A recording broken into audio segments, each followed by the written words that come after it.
ऐसे ही रहो, तुम लोग खुद नहीं हटते ना, मैं भी ऐसे ही करूँगा। बाइक बाइक समझ गया, देखो बाइक।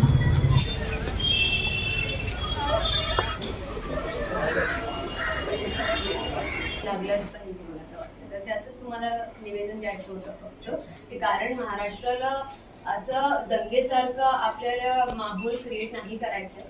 महाराष्ट्राची भूमी आणि महाराष्ट्राच्या लोकांना फक्त हे निवेदन द्यायचं होतं. तुमचं निवेदन घेतो आम्ही चॅनलमार्फत आपल्या भावना आणि आपलं जे काय म्हणणं आहे ते आम्ही संबंधित विभागाला कळतो.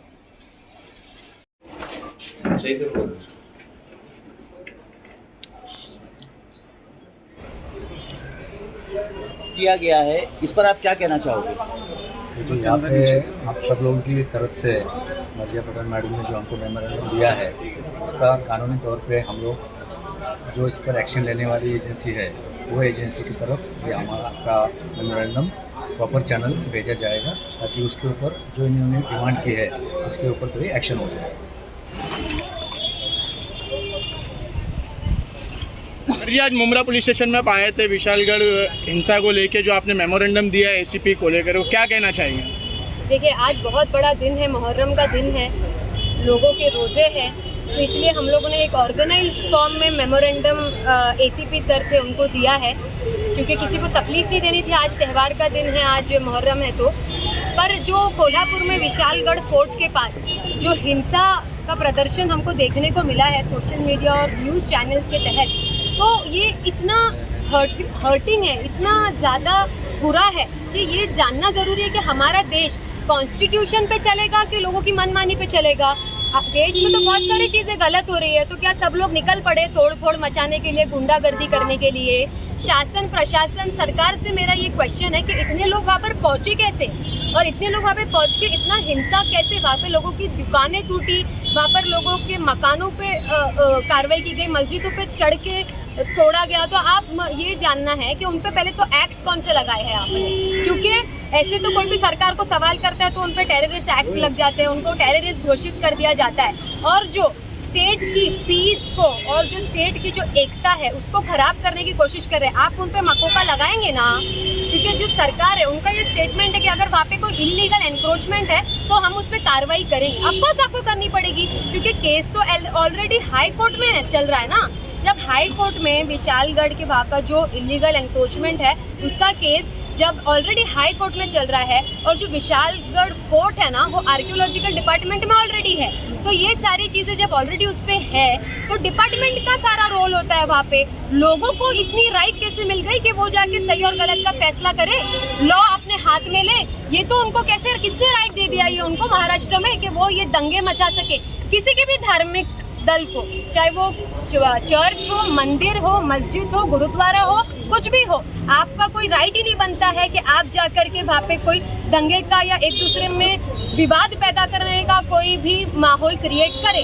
उन पे एक्ट लगना चाहिए, मको का एक्ट लगना चाहिए उन पे।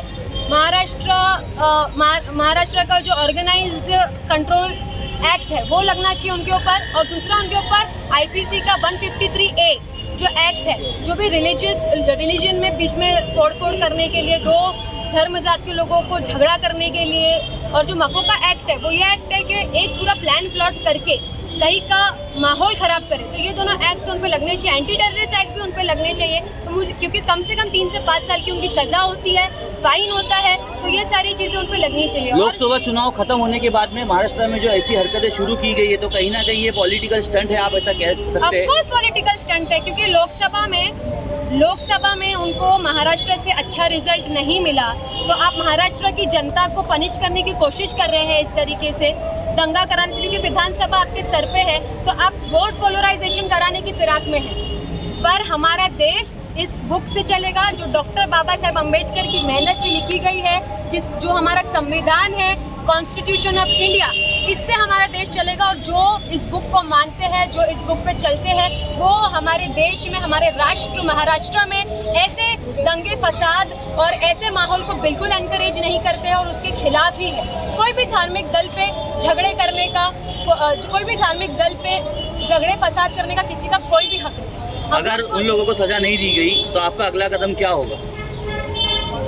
जी अगर उन लोगों को सजा नहीं दी गई तो आपका अगला कदम क्या अभी हो सकता है? हम जो महाराष्ट्र डीजी है हम उनसे रिक्वेस्ट करते हैं, महाराष्ट्र सरकार से रिक्वेस्ट करते हैं कि ऐसी चीज़ें नहीं होनी चाहिए। अभी हमने यहाँ पर जो है सर को मेमोरेंडम दिया है। आगे भी हमको अगर महाराष्ट्र की बड़ी बड़ी काउंसिल्स के पास भी जाना पड़े तो हम उस पर जाएंगे, क्योंकि ऐसा एनवायरनमेंट महाराष्ट्र में हम नहीं चाहते हैं। और हम लोग डिमांड करते हैं कि संभाजी राजे जो सर है जिनके नेतृत्व में वो आंदोलन निकला था, उनको अरेस्ट होना मेरे ख्याल से ज़रूरी है, क्योंकि वो अब तो बैक ऑफ कर रहे हैं कि हमारा कोई लेना देना नहीं है ये वायलेंस में। बट आपके ही नाम पे इतने सारे लोग वहाँ पर पहुँच गए और आंदोलन के नाम पे उन लोगों ने ऑलमोस्ट दंगे क्रिएट कर दिए, देश में नफरती माहौल तैयार करने की कोशिश की। तो I think he should be into the bars. आप चाहते हैं कि दोषी किसी भी चीज़ होती है तो उनके घरों पर डायरेक्ट बुलडोजर चलाया जाता है, तो हमको अभी ये देखना है कि इनके ये जितने मस्जिदों पर हमला किया और वहाँ पर इलीगल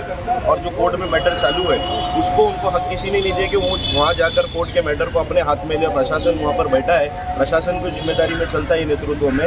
हमको अब ये देखना है कि उनके घरों पर बुलडोजर कब चलते हैं। प्रशासन और सरकार सो रही है उनके, मुझे ऐसा लगता है हंसी आती है, ये सब मैटर देख के हंसी आती है। प्रशासन और सरकार सोती है, बाद में फिर सरकार सिर्फ एक स्टेटमेंट दे देती है कि इलीगल एनक्रोचमेंट पे कार्रवाई करेंगे। ठीक है, इलीगल एनक्रोचमेंट पे आप कार्रवाई करेंगे, इलीगल बनता भी बिना सरकार और बिना डिपार्टमेंट के सपोर्ट से नहीं बनता है। सपोर्ट सरकार और अधिकारी और सबको जाता है, तभी कोई चीज़ें इलीगल बन पाती है। तो ऑफकोर्स ये कोर्ट मैटर है, कोर्ट मैटर के बीच में लोगों का कोई बोलने का हक ही नहीं है, जाके तोड़फोड़ मचाने का हक ही नहीं है। ऐसा तो देश में कितनी सारी गलत चीज़ें हो रही, सब लोग निकल पड़े क्या हाथ में बम्बू लेके, तलवारें लेकर के अपनी तरफ से सही करने का? तो फिर लॉ क्यों है, कोर्ट्स क्यों है, पुलिस स्टेशन क्यों है, प्रशासन शासन सरकार क्यों है? फिर इंडिपेंडेंट देश है क्या हमारा? कॉन्स्टिट्यूशन पे चलता है हमारा देश, उस पर चलने दो ना, क्यों माहौल खराब करने के पीछे पड़े हो? आपको लोकसभा में पता चला कि लोगों को आपकी गंदी राजनीति नहीं अच्छी लग रही है, फिर भी आप बाज नहीं आ रहे हो। लोगों को आपका गंदी राजनीति नहीं अच्छी लग रही है, उनको डेवलपमेंट और ये सारी चीज़ें चाहिए, फिर भी आप बाज नहीं आ रहे हो। जिस तरह ये माहौल को देख के मुस्लिम समुदाय में गुस्सा है, तो महाराष्ट्र के मुसलमानों से कैसे अपील करेंगे, किस तरह शांति बनाने की? जैसे हमने आज शांतिपूर्वक मेमोरेंडम दिया, हम उनसे भी यही रिक्वेस्ट करते हैं। और महाराष्ट्र के क्या पूरे देश भर के मुसलमान शांतिपूर्वक ही सारी चीज़ें करते हुए आए हैं। आप देखो, चाहे वो बाबरी मस्जिद का वर्डिक्ट हो या कुछ भी हो, अल्हम्दुलिल्लाह जो मुस्लिम कम्युनिटी के लोग हैं उन्होंने अपनी शांति बनाई रखी और कोर्ट का सम्मान हमेशा किया। Thank you.